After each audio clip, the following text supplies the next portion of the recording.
हमें दिया गया है वो कायदा है फ्रैक्शन का, यानी घर्षण। क्वेश्चन बहुत ही सिंपल है, आप लोग को डेरिवेशन करा दिए गए हैं, उसमें से फॉर्मूले आपको बता दें। ठीक, क्वेश्चन क्या कह रहा है कि 50 किलोग्राम भार के धातु का बक्सा, किसी भी मेटल का हो सकता है, लोहे का होगा या किसी अदर मेटल का होगा, एक बक्सा लकड़ी की क्षैतिज सतह है, लकड़ी की एक ये क्षैतिज सतह है, इस पर एक धातु का बक्सा रखा हुआ है। ठीक है, आगे क्या कह रहा है, धातु एवं लकड़ी के बीच घर्षण गुणांक, यानी हमें गिवन क्या है पहले तो पता है, फिजिक्स में हमें जो भी गिवन होता है हमें उसे लिख लेना होता है। घर्षण गुणांक यानी म्यू दिया गया है, क्या दिया गया है, म्यू इक्वल कितना है 0.55। फिर वो कह रहा है बक्से को खिसकाने के लिए लगने वाले क्षैतिजीय बल का मान ज्ञात करना है, जिससे बक्सा क्या हो खिसकने। ठीक है, साथ में हमें भार दिया गया है, भार कितना दिया है, W बराबर आ जाएगा, हम इसे अब किलोग्राम को द्रव्यमान का मान, क्वेश्चन क्या दिया हुआ है हमें एक बार फिर से पढ़ देंगे। वो कह रहा है एक 50 किलोग्राम भार का धातु का एक बक्सा लकड़ी के क्षैतिज सतह पर रखा हुआ। ठीक है, ये घर्षण का क्वेश्चन है, घर्षण के चैप्टर से क्वेश्चन है। वो कह रहा है धातु की लकड़ी के बीच घर्षण गुणांक, जो उन दोनों की सतह के बीच घर्षण लग रहा है। तो घर्षण की परिभाषा क्या है, जब कोई दो वस्तुएं एक दूसरे के संपर्क में आती हैं या उनके सरफेस एक दूसरे के संपर्क में आते हैं, तो गति के विरोध में उन संपर्क तलों के बीच एक बल कार्य करता है। गति के विरोध का मतलब क्या हुआ, गति ना करने देगा, ठीक है ना, विपरीत दिशा में गति उस साइड हो रही है तो बल इस साइड धक्का देगा, तो गति के विपरीत दिशा में बल कार्य करता है, इसे घर्षण बल कहते हैं। उसी में हम लोगों ने घर्षण गुणांक भी पढ़ा। ठीक है, वो कह रहा है उनके बीच लगने वाला घर्षण गुणांक कितना है 0.55, तो हमने नोट कर लिया, घर्षण गुणांक कैसे दिखाते हैं, म्यू से। ठीक है, वो कह रहा है बक्से को खिसकाने के लिए क्षैतिज बल, सीधा सीधा बल काम करता है। ठीक है, तो उसकी हमें गणना करनी है ताकि वस्तु खिसके। ठीक है, तो हमने सबसे पहले एक क्षैतिज सरफेस बना लिया, ये नीचे की लाइन बना ली, ये क्षैतिज सरफेस है जो कि लकड़ी की है, उसके ऊपर एक बक्सा रखा हुआ है। सबसे पहले आपको करना क्या है, आपको एक ऐसा एरो बना देना है और एक ऐसा एरो क्षैतिज में। डेरिवेशन में हम लोगों ने किया हुआ था, हम लोगों को ऐसे ही कर देना है। ठीक है, तो ये लाइनें हमें बना देनी है। हमें पता है यहाँ कौन सा प्रतिक्रिया बल R काम करता है, नीचे वस्तु का भार W काम करता है, यहाँ पे एक साइड फोर्स, तो एक साइड आपका फ्रिक्शन, तो हम यहाँ पे P से दिखा रहे हैं बल, ये P क्या है, लगाया गया बल, और यहाँ पे हमारा ये F क्या है।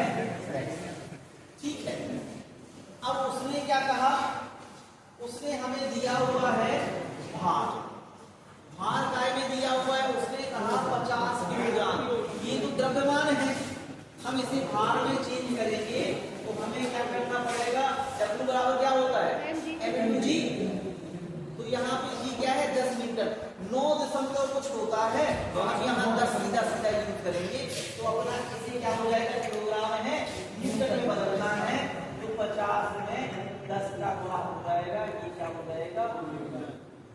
इतनी बात समझ में आई? ठीक है, तो इतना हमने कर लिया। अब आगे और क्या दिया हुआ है, हमें निकालना है F। ठीक है, F बराबर क्या होता है, ठीक है, m इंटू F, वो वाला F नहीं लगाना है, यहाँ पे फ्रैक्शन की बात हो रही है। F क्या हो रहा है, फ्रैक्शन, तो F बराबर क्या है, आप लोगों के सामने क्वेश्चन दिया है, ये आएगा है फ्रिक्शन का क्वेश्चन है, घर्षण का क्वेश्चन। घर्षण में एक ही कॉन्सेप्ट है सीधा सीधा। ठीक है, आप उस कॉन्सेप्ट को जान जाएंगे तो आपको बहुत आसान लगेगा। आपने जब डेरिवेशन किए थे, जब थ्योरी लिखी थी, वहां बताया गया था कि आर जो प्रतिक्रिया बल है वो भार के बराबर हो। ठीक है, और लगा हुआ घर्षण बल फ्रिक्शन आपके लगाए गए बल के बराबर होगा। ये दो चीजें F और P बराबर होता है, R और W भी बराबर। ठीक है, साथ में फ्रिक्शन का फॉर्मूला क्या है, F बराबर म्यू इंटू आर। ठीक है, अब स्टार्ट करते हैं। सबसे पहले हमें क्वेश्चंस को अच्छे से पढ़ना होता है, उसमें से दी हुई चीजें हमें नोट कर लेनी होती हैं, फिर हमें क्या निकालना है उसे लिखना होता है और फिर आगे बढ़ना है। तो क्वेश्चन क्या कह रहा है, क्वेश्चन कह रहा है एक 50 किलोग्राम भार का धातु का बक्सा। अब धातु कोई भी हो सकती है, उसने नहीं क्लियर किया कौन सी धातु, लोहे का हो सकता है, किसी और मेटल का हो सकता है। तो एक धातु का बक्सा 36, हमने दो टाइप का पढ़ा हुआ है, एक नत समतल थोड़ी सी झुकाव पे रखा हुआ है और एक 36 पे रखा हुआ है। तो ये कह रहा है एक 36 लकड़ी की सतह पर रखा हुआ है। अब जो बक्सा है उसकी धातु और लकड़ी की सतह के बीच लगने वाला घर्षण गुणांक कितना है, 0.55। ठीक, अब वो कह रहा है उस बक्से को खिसकाने के लिए कितना बल आवश्यक होगा घर्षण के विरोध में कि बक्सा खिसकने लगे। तो हमें पता है म्यू घर्षण गुणांक पहले से दिया हुआ है 0.55, हमने लिख लिया। घर्षण गुणांक है ये कांस्टेंट है, इसकी कोई यूनिट नहीं होती, इकाई नहीं होती, इसीलिए इसे कितना लिखा, इस पे कोई इकाई नहीं लिखी। उसने कहा 50 किलोग्राम भार का, तो ये 50 किलोग्राम क्या है, द्रव्यमान है। अब W बराबर क्या होता है, M इंटू जी। जी गुरुत्वाकर्षण का मान लगभग 9.8 के आसपास होता है। तो यहाँ पे हम वो भी यूज कर सकते थे, लेकिन लगभग सीधा सीधा लोग सवालों में ले लेते हैं 9.8 है तो पॉइंट कोई तो कम है, तो उन्होंने कहा 10 ले लेते हैं, कैलकुलेशन में भी आसानी हो। तो हमने यहाँ पे जी कितना ले लिया, 10। तो ये किलोग्राम में भार था, अब वो भार काय में हो गया न्यूटन। ठीक है, W बराबर M इंटू जी। अच्छा, बहुत से लोग द्रव्यमान को ही भार कहते हैं। हम बाजार में कोई चीज खरीदने जाएं तो हम उसका वजन बताएंगे, लेकिन किलो में बताएंगे कि हमें 1 किलो आलू दे दो, 5 किलो शक्कर दे दो, तो किलो में ही भार बता देते हैं। ठीक है ना, तो इसलिए हमने किलो में लिख लिया, लेकिन सवाल में हम न्यूटन में कन्वर्ट कर लेंगे, तो ये हमारा 500 हो जाएगा। अब हमें पता है कि लगाया गया बल घर्षण के बराबर होगा, लगे घर्षण के बराबर होगा। एक बराबर क्या होगा, म्यू हमें दिया गया।